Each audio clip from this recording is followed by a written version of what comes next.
SSC CGL 2024 reasoning এর একটা odd one আউটের কোয়েশ্চেন আছে, যেখানে বলেছে দেখো find the odd number pair.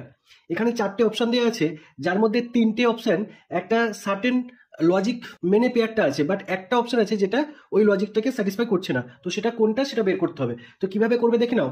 প্রথমত ফার্স্ট অপশনটা যদি দেখি, ফার্স্টেরটা কি আছে 26 আর 211, ঠিক আছে।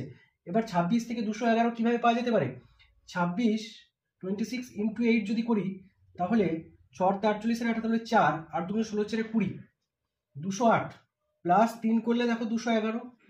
ওকে, একইভাবে এটা যদি দেখি 25 ইন্টু 8 করলে 200।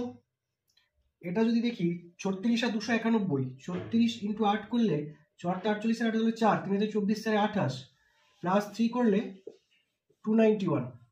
আবার অপশন ডিটা 24 আর 195 যদি দেখি 24 ইন্টু 8, 4 32 2 3 আর 2 16 3 19 প্লাস 3 করলে 195। তাহলে দেখো এ সি আর ডি তিনটেতেই আছে ইন্টু 8 প্লাস 3, কিন্তু একমাত্র অপশন বি আছে যেটাতে শুধুমাত্র ইন্টু 8 আছে, যেখানে প্লাস 3 কিন্তু নেই। তাহলে এই অপশন বি হয়ে গেল অড নাম্বার পেয়ার। তাহলে এই কোয়েশ্চেনের সঠিক অ্যান্সার হয়ে গেল অপশন বি। ওকে।